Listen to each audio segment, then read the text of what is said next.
Welcome back to Making Sense of Money, a podcast dedicated to making financial topics a little easier to understand. I'm Kimber Beckler.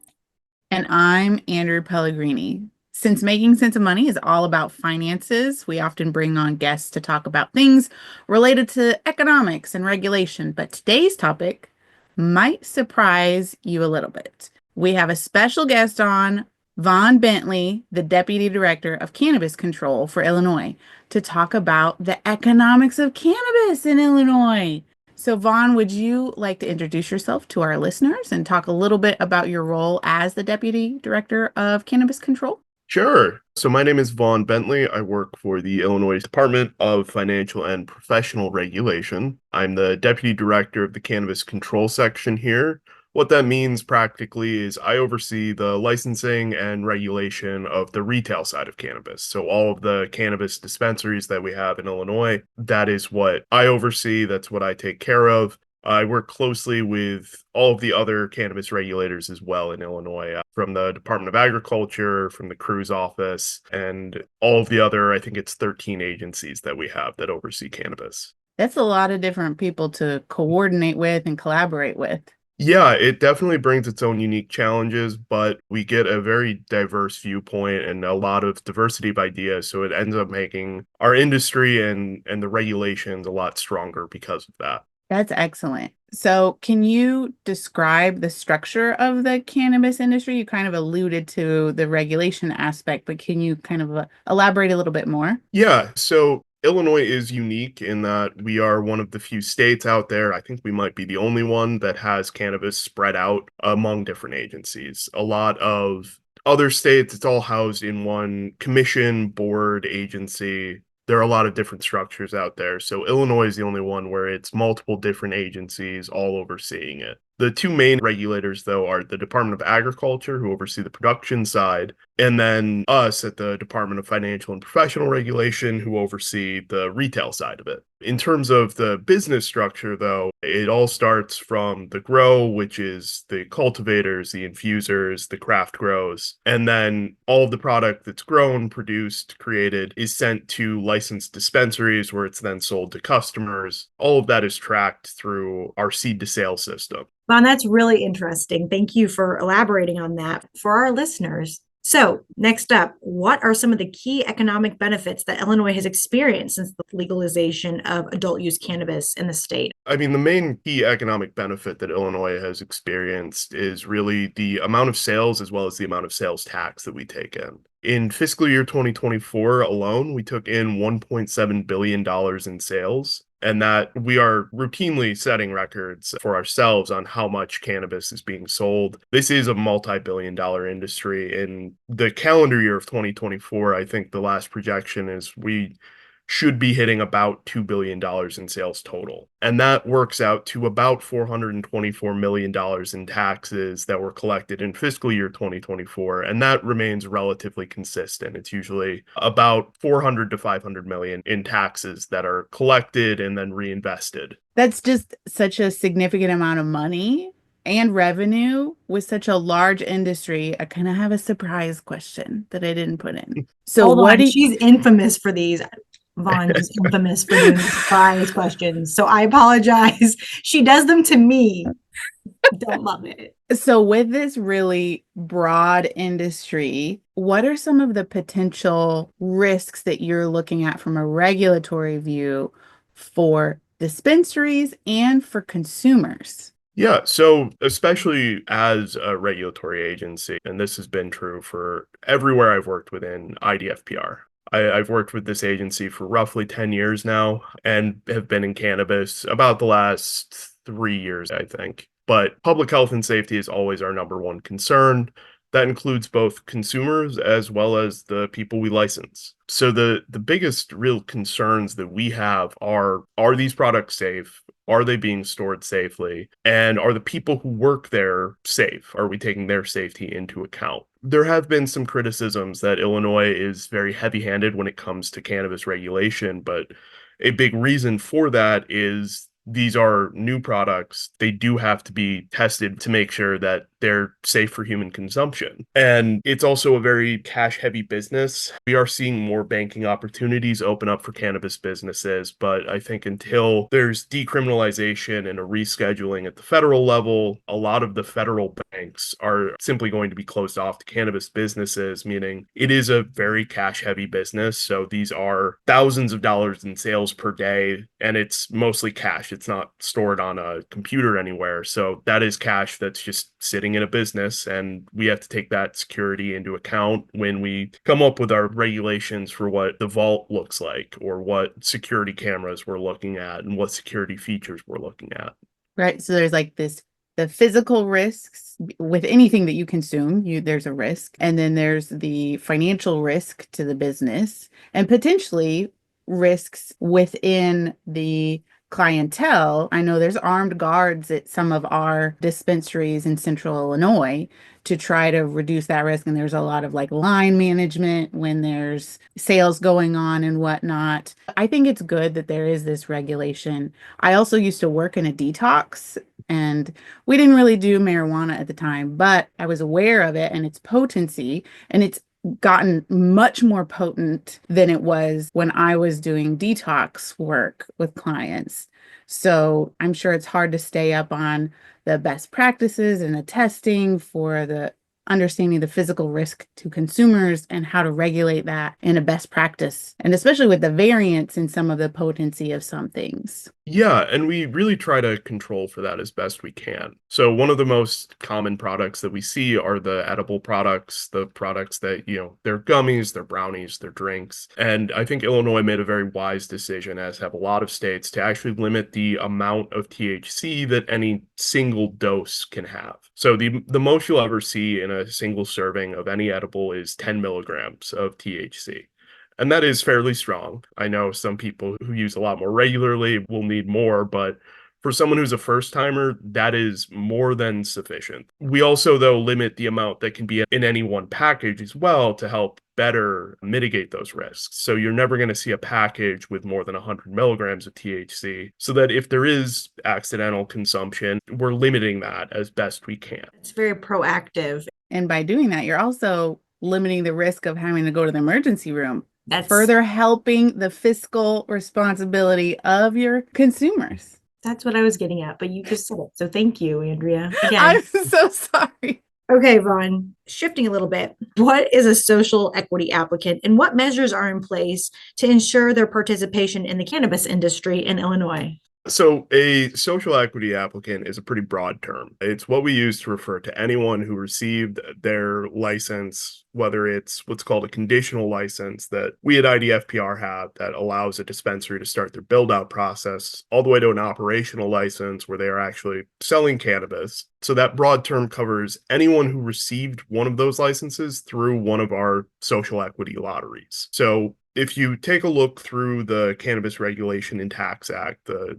enabling statute that allowed for recreational cannabis in Illinois, also what we call adult use cannabis, social equity is actually baked into that legislation. And we were the first in the nation to do that. Most other states did it through what's called a ballot referendum or a ballot initiative, where they put it on the ballot. Voters say yes or no, we want to have cannabis in our state, and then it's up to the state to build it after the fact. Illinois, we wanted to be a lot more cautious, a lot more careful, and make sure that we were putting social equity at the forefront. So we actually built the legislation around that. So social equity applicant is a distinguisher from the original 55 medical cannabis dispensaries in Illinois. And that's not to say the original 55 may not meet social equity goals, social equity criteria, but it wasn't something that we looked at, graded, or took into account when we were issuing those licenses. So instead, we built from the ground up these sort of social equity goals in mind. So we wanted every license to go to someone, at least for the foreseeable future, to go to groups that can better demonstrate social equity. What that means is looking at what the harms from the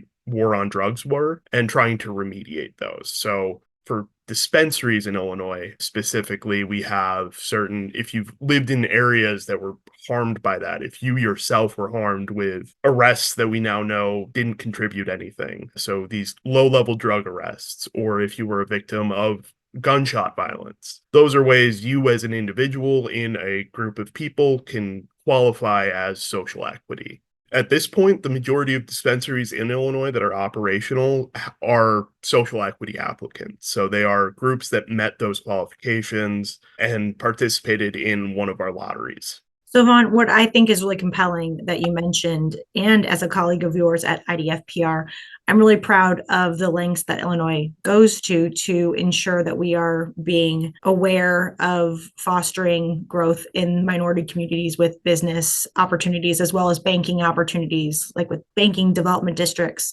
in the Community Reinvestment Act. So I commend you guys for what you're doing to foster that development and give these economic opportunities to minorities who exponentially deserve them. So there's the Cannabis Business Development Fund. Can you tell us a little bit about that, what the goals are, and how does it support social equity applicants? Yeah, so that is a fund that's overseen by our Department of Commerce and Economic Opportunity. It's another one of our sister agencies. It's one of the 13 that have their hands in cannabis. And what it's specifically there for is, as the name implies, cannabis business development. But what that means in practice is DCEO will set up direct forgivable loans, and they've already been issuing a lot of these loans to cannabis businesses to help them get off the ground, get running, because as I had mentioned earlier, financing and banking for a lot of these groups is very difficult. With the federal restrictions, it's difficult to get if not impossible, to get a traditional loan because you can't access federally regulated bank systems. Illinois is lucky that we have great partners within the Division of Banking that we can work with to find state chartered banks that will help with financial services, as well as our Division of Financial Institutions that can give us some assistance as well. But these direct forgivable loans are how we get cash directly into these businesses, how we keep out some of the predatory behavior we've seen in other states where people with money will come in, they'll target someone who meets these social equity goals and give them a small portion of what they would ultimately make as an owner and take full control of the business. The other side of what the Cannabis Business Development Fund does is set up technical assistance for these businesses. So we as a regulator, it's very difficult for us to step in as someone who can also provide assistance. It creates this inherent conflict of interest that we want to avoid. So we have another agency that sets up these technical assistance programs. It helps people with everything from this is how you apply, this is how you get into this business. Once you're there, how do you get a business plan? How do you keep applying and make sure that everything is current? And they provide that sort of assistance for free to anyone that is interested. That's amazing. It's really a one-stop shop, it sounds like, to help get you started if this is an industry that you're interested in starting a business in. I think that's really compelling and wonderful that you are giving them the financial opportunities to succeed so that there is not predatory behavior. So we appreciate all of your efforts to protect Illinoisans and business owners. Okay, so what is the role of the Cannabis Equity Commission in ensuring equity goals and that they're being met within the cannabis industry in Illinois? Yeah, so that is an independent commission that was established under the CRTA, the Cannabis Regulation and Tax Act, that reviews the law and they make recommendations on how we can better serve our equity goals. Many of the members are also active in legislative working groups. I know quite a few of them from working with Representative Bob Morgan and his group, Representative Ford as well. He's actually on the commission. And with that, we are, of course, always looking for more members. If you go to the governor's office of executive appointments, they have more information on how you can apply, what sort of vacancies we have, and really who we're looking for. So while I was researching for this episode, I learned that there's an Illinois Cannabis Regulation Oversight Officer. Is that you or is that someone else? Or can you elaborate on what that does to regulation of the cannabis industry in Illinois? So that is not me. That is Erin Johnson, one of my excellent colleagues. She is a real rock star in this field. And she and her office, the Cannabis Regulation Oversight Office, all the same acronym, it gets very confusing. They help to coordinate among those 13 agencies. So because there's so many of us, it's very helpful to have one office that's just responsible for coordinating and helping us all collaborate. So we meet with them very regularly. I know my team meets with them at least once a month as a full meeting, and then I'm on the phone with Aaron constantly. And that's partly because of our unique structure where there's no one agency overseeing us. That's a very controversial topic in Illinois because of how we are set up. Because we're mostly agencies, I think the best path forward is a single agency, but the industry is pretty set on a commission, which is a collection of people who make decisions as a whole rather than one person at the top of that agency. But in terms of crew themselves and what they do, they not only help the state internally collaborate and coordinate and come up with aligning our own goals and aligning agency interests, they also meet with industry stakeholders, community advocates, and they let us know on the front lines, this is what we're hearing, this is what's going on. And they make recommendations on how we can operate better. And it's nice to have that bit of a buffer where someone doesn't have to come to me who regulates them with potential issues they're seeing in the field, potential issues that they're seeing with the industry. They can take it to this independent individual who they know that if they talk to this person, there's no real way for that person to come down with disciplinary action. So it's nice to have that buffer so that people feel more comfortable talking to us and talking to everyone. It sounds like Aaron's job is to corral the cannabis regulator cats. And so that's a tough job, but it sounds like it's working well in Illinois. Yeah, and I think a lot of that is because of Erin's leadership. She's been a fantastic collaborator. She knows how to get stuff done, which I very much appreciate. That's excellent. So can you kind of explain the licensing process for cannabis businesses in Illinois? You've kind of alluded to kind of the regulatory aspect and the other aspects of the entire industry, but can you outline the licensing for us? Yeah, so for adult use dispensaries, very specifically, we have a lottery system. So people submit an application.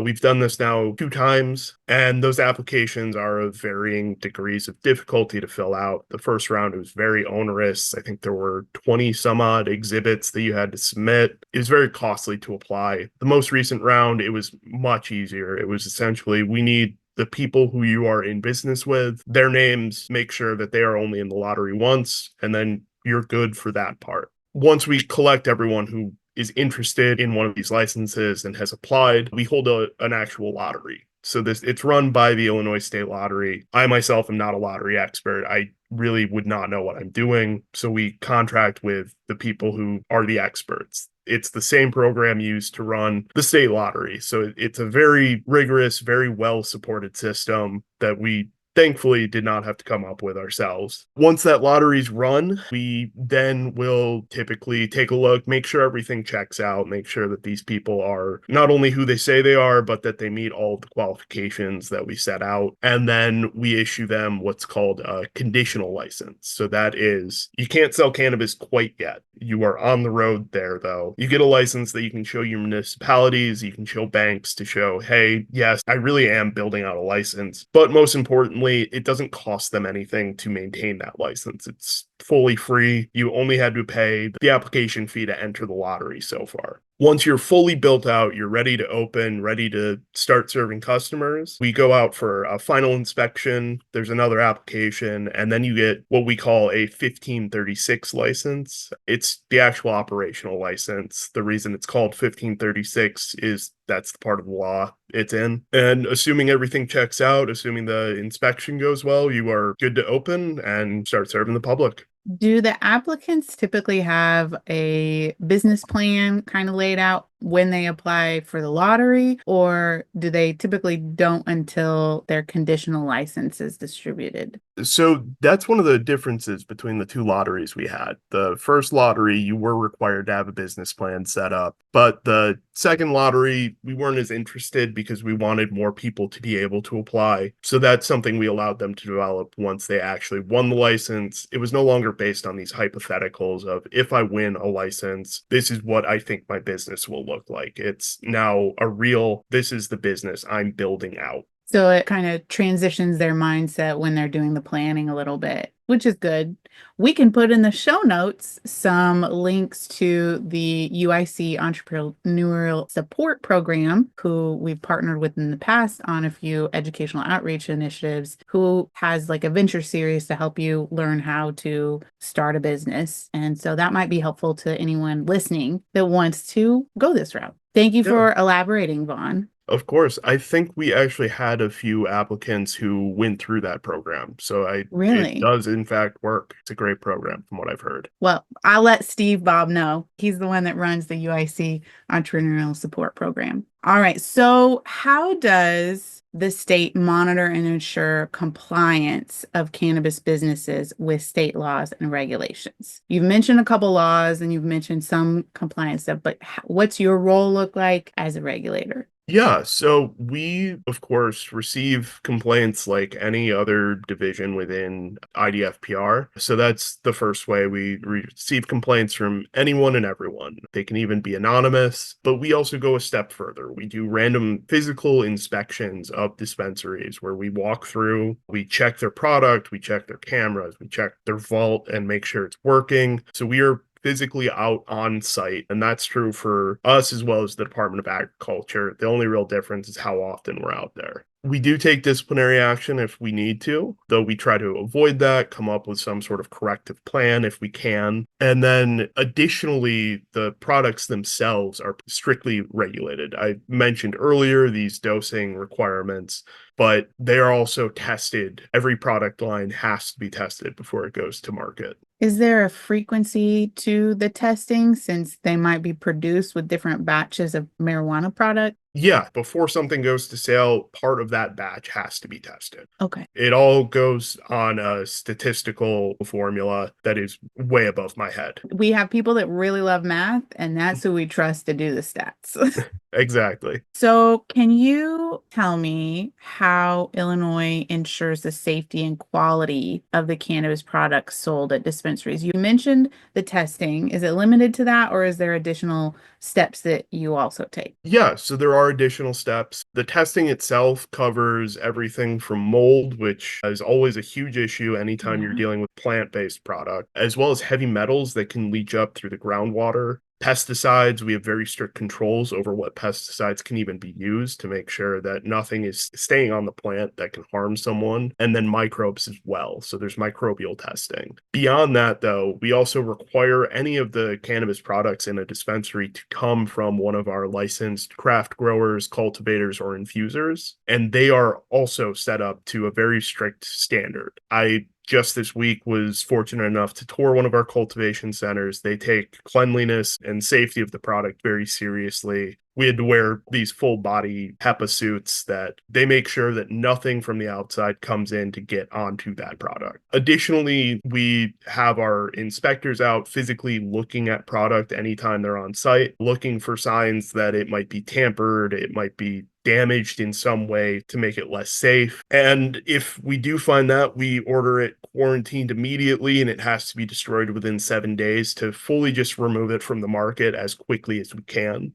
We also oversee the recall process in Illinois. We've been very fortunate that we haven't had any products that have had to be recalled yet. And I think that's largely because of this testing that we have in place and this very strict storage requirements and all of that we have in place. If something were to come up, we can always start issuing recalls to both dispensaries, consumers, the cultivators, just make sure that product gets destroyed and doesn't make anyone sick. That makes a lot of sense. Earlier, you mentioned that you take complaints. What are some of the types of complaints that you either have taken or you would anticipate taking from either businesses, employees of businesses, or consumers? Yeah, it really runs the gamut of what we see. So in Illinois, anytime you enter a dispensary, they have to scan your ID to make sure it's a valid ID, make sure everything is up to code so that, we aren't having minors enter these premises. Part of that, though, is also recognizing there's a huge stigma on cannabis. There was when it passed, there still is now. So that information can't be stored for more than 24 hours, has to be deleted. One of the things we have gotten complaints about is that information isn't getting deleted. We take that extremely seriously. That's something we will go out and check immediately, make sure that no one is improperly storing that sort of data.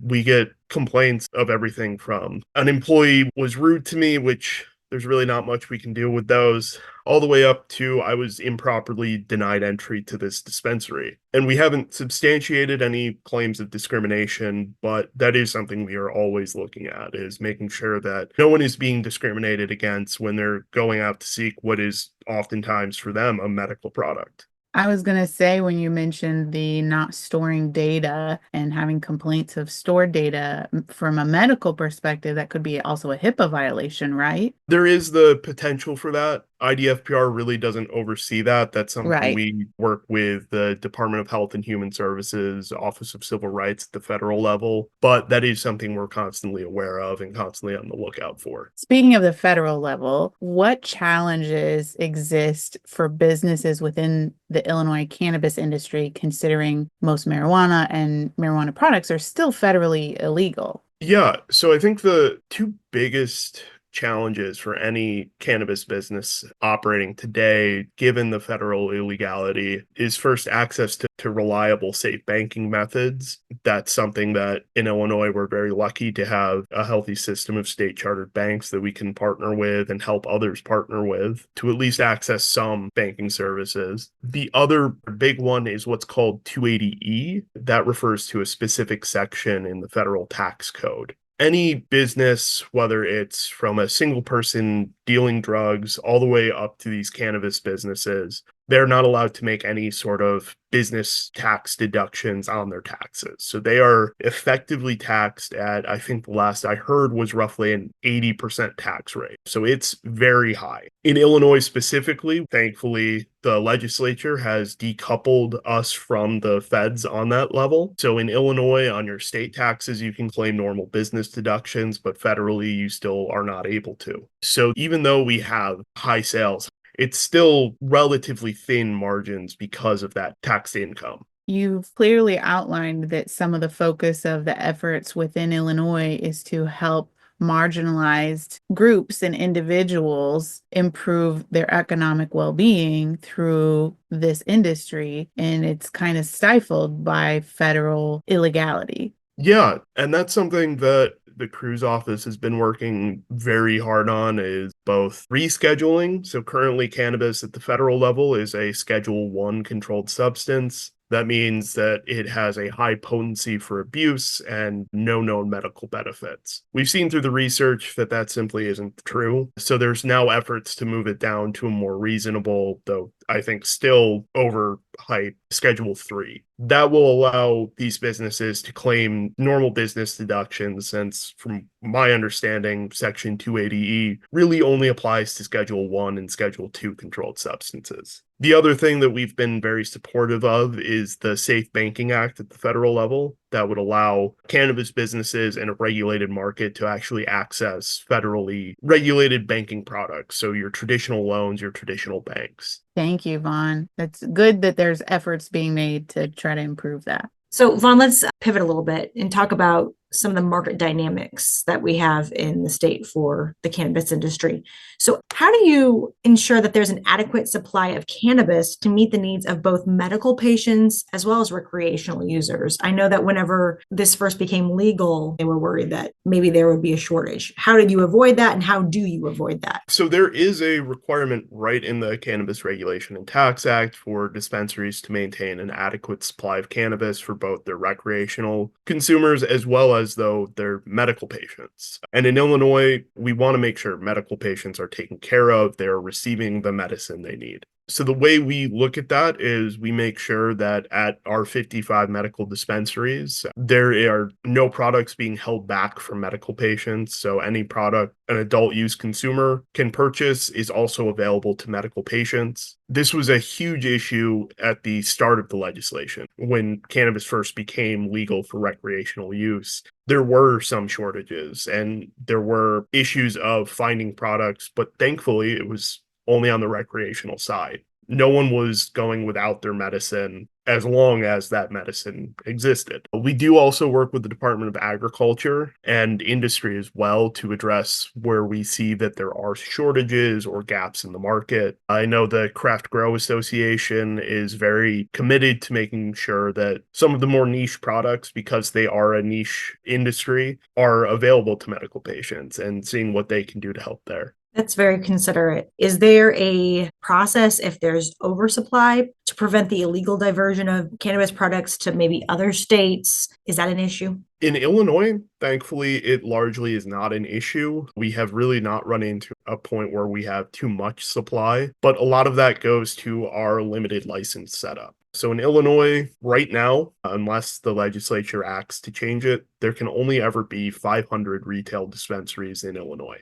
That's it. We also have a limit on how many cultivators, craft growers, and infusers there are. So those are the folks actually producing this product. And that was put in place partly to help the market stabilize, to make sure that there wasn't a race to the bottom for prices, which does help consumers at the forefront. But we saw in Michigan, which is not a limited license state, when they first legalized, they within a week had a few dispensaries that actually went into receivership and were starting bankruptcy proceedings because there simply wasn't business available. Because of that limited licensure, we don't see that flood on the market of all of these products and that race to the bottom where there's too much product on hand, things are getting destroyed or thrown out. Having worked in regulation for a while, one of the areas you see diversion the most is when there's waste. So when a drug needs to get destroyed, it's very easy for someone to say they destroyed it and pocket the rest, but here that really doesn't happen because not that much product is being destroyed. I had mentioned earlier seed to sale system, and that's exactly what it sounds like.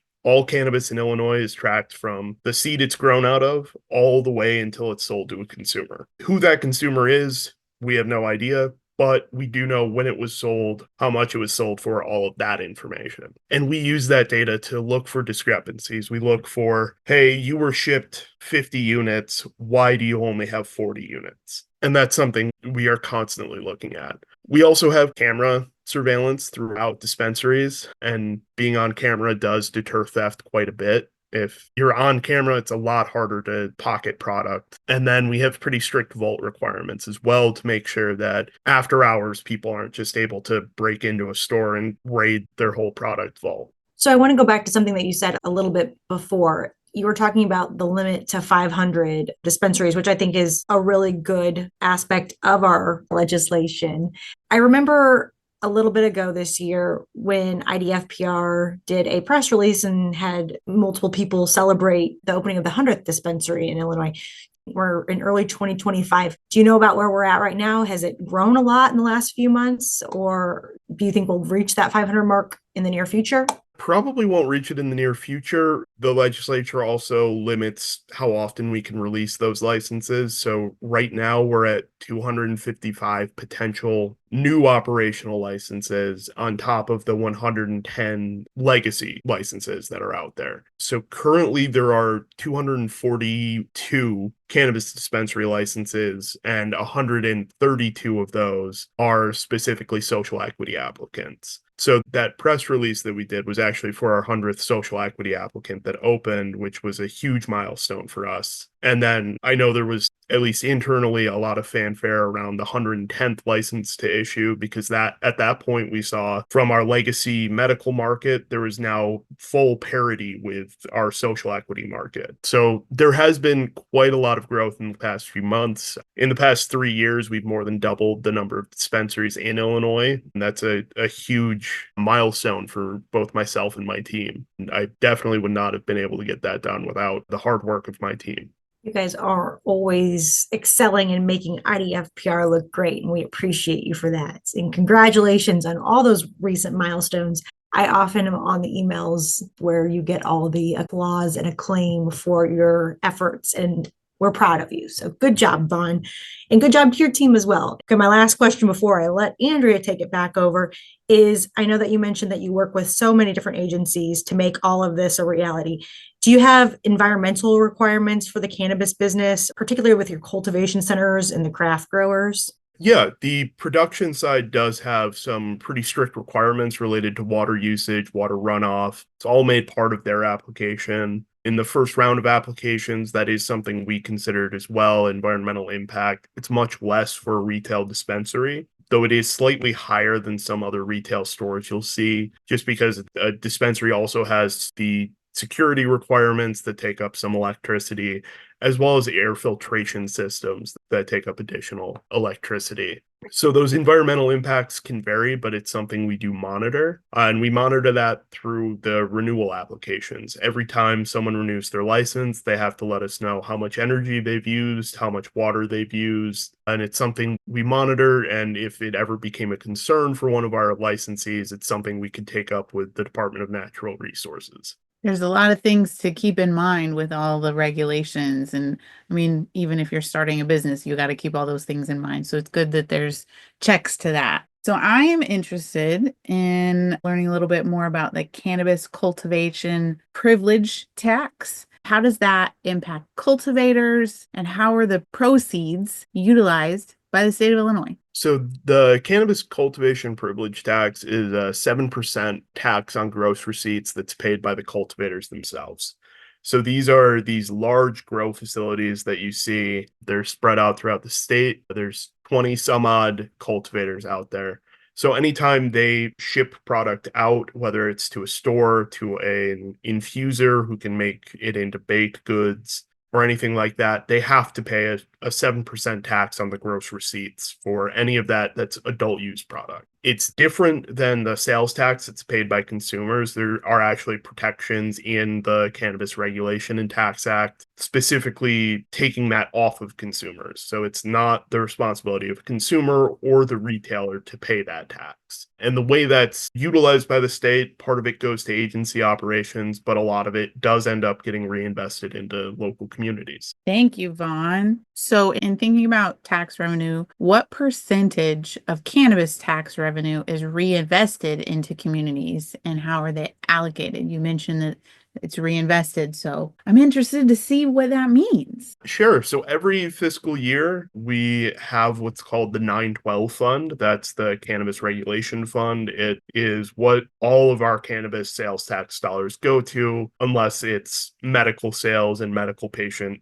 stuff. That it has its own protected fund. How much of that gets allocated varies year to year. It largely depends on agency operations, but the order of operations is agencies get first draw. So we fund ourselves through our licensing and taxes. And then once that money is set aside through the appropriation that we get from the General Assembly every year, funds are then distributed to a number of different programs, whether it's local municipalities or what I think is most important is the Restore, Reinvest, and Renew program, which is also called R3. These are programs run by non-governmental operators or NGOs, and they are designed to do exactly what the title says. They restore, reinvest in, and renew areas that were on the war on drugs. It's run by the Illinois Criminal Justice Information Authority, so yet another agency that gets tossed into the mix. But I think it's important that that's separate from the regulators. Since we also take our funds from this, it creates a conflict of interest if we're the ones also then running these sorts of grant programs. Additionally, the CJA, or the Illinois Criminal Justice Information Authority, they just have more expertise in grant programs than we do. They already run a number of grant programs, so it makes sense to give it to them. And some of the programs they run are gun violence prevention programs, after school programs, anything to help bring money, life, and really help these communities that were most impacted by the war on drugs back to what they could have been to begin with. I really appreciate that that's what the money is utilized for, in helping to restore communities that have suffered a lot, and helping them rebuild and become new safe havens for future generations to come. That's really inspiring.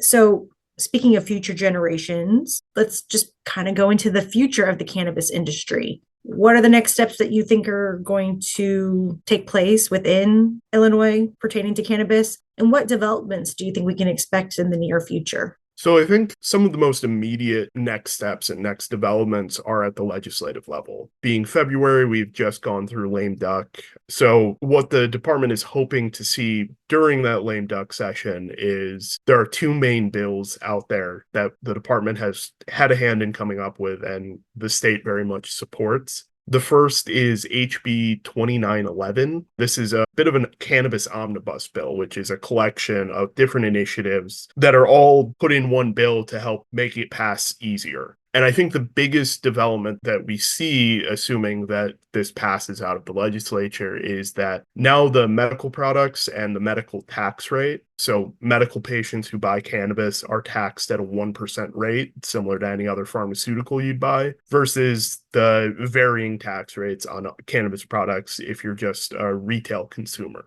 That will now be available at all dispensaries. So currently only 55 dispensaries in the state are able to sell at that tax rate to medical patients. We're hoping in HB 2911 to open that up to the other 200 plus dispensaries that are out there. So rather than being limited to 55, day one, once it's fully implemented, you'll have access to 200 plus dispensaries. And that was very important for us as the regulators, as well as the legislators. We were hearing from medical patients that they would drive 2-3 hours one way to get their medicine and pass a number of adult use dispensaries. But because cannabis is still fairly expensive, it made more sense for them to drive that far to get their tax rate. And they are also allocated additional cannabis based on their medical needs. So they are only able to get that amount of product at a medical dispensary. So this will now open that up a lot more, hopefully protecting patients even more, allowing them to buy more products, buy closer to home, and giving a bit of revitalization to our newer dispensaries. They'll be able to tap into this existing customer base that's off limits for them for a while. And I think a lot of that is partly due to these new dispensaries seeing this as partly their responsibility. I know a few of these operators already offer discounts to bring the price down to that 1% tax rate, and they will actually take a loss on the sale to make sure that this is available to medical patients. So this will help them make those same sales, but at hopefully something of not at least a loss to them. It also makes some technical fixes to the Cannabis Regulation and Tax Act. It's such a monumental bill that there were bound to be a few mistakes in it. So it tunes those up. It fixes anything that was a error when it first passed. Overall, it's a really great bill. The other immediate that we'll see is called HB 4293. This is a hemp bill.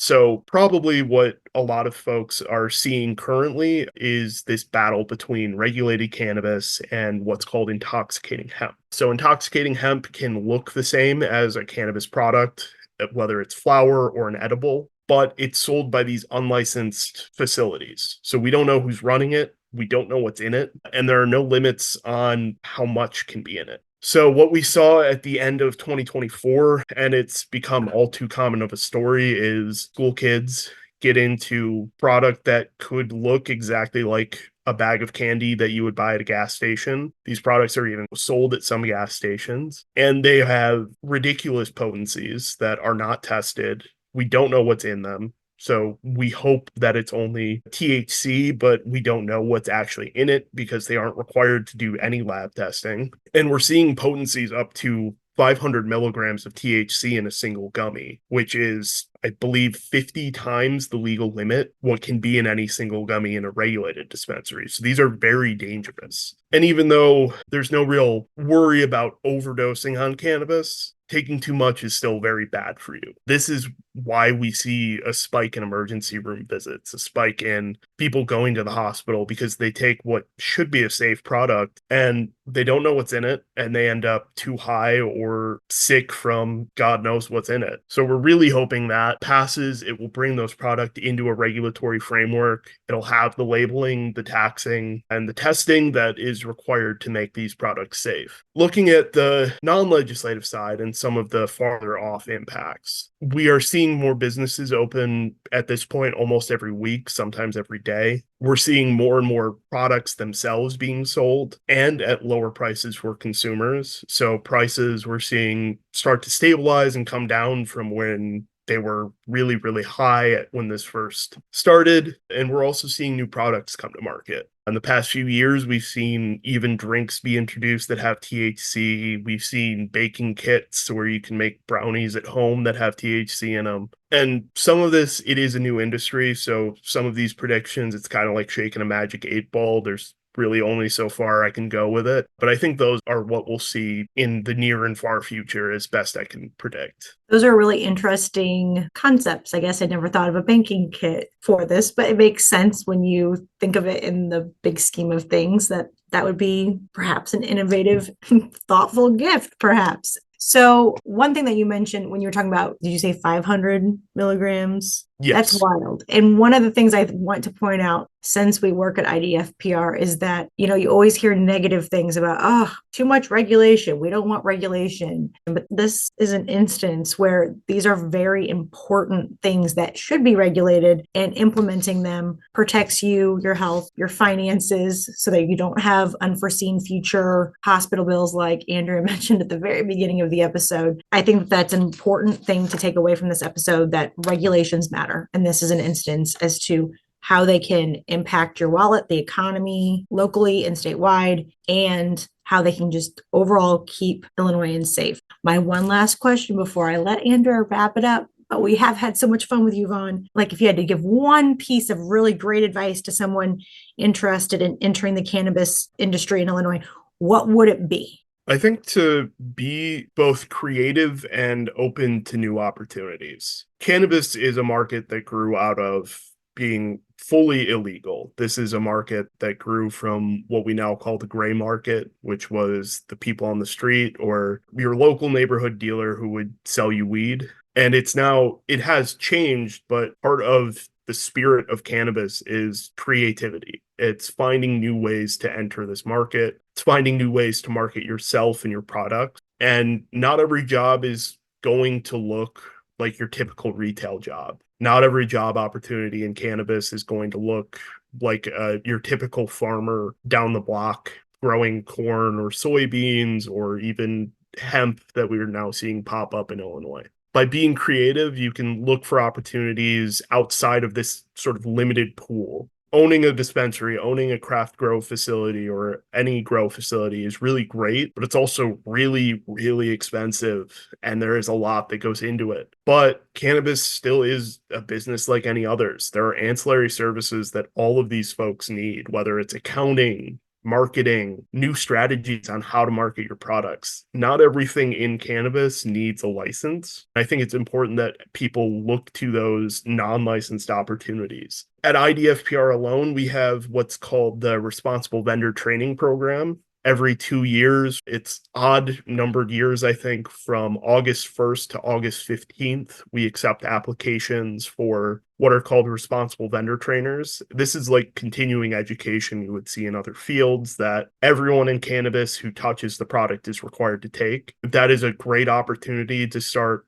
a bit of a side business of training these people, of getting education out there. We're seeing new programs open at community colleges as well. The Department of Agriculture actually runs our community college vocational programs, their certification. We are seeing new job opportunities open up, but I think staying creative, staying open to those opportunities is going to be hugely important. That was a great answer. I loved it. Yeah, that was amazing. So I really appreciate that you have been such an excellent guest. You've been accommodating to all of our questions and the chaos that comes with some of our questions. You've illustrated kind of the nuances of an industry that just a few years ago was completely illegal, and how the transition to being part of the mainstream economy within the state of Illinois improves the product that's available, the processes, the protections, both from a business perspective as well as a consumer perspective, the very important work of acknowledging the war on drugs impact on marginalized communities and what Illinois is doing to support growth in those communities, to kind of make sure that we overcome the treatment of those communities. You've been so great. I'm so thankful that you've been able to share your knowledge with our listeners. But thank you to our listeners for obviously listening to this really informative and exciting episode. Please like, subscribe, and share Making Sense of Money on Apple Podcasts, YouTube Music, SoundCloud, and Spotify.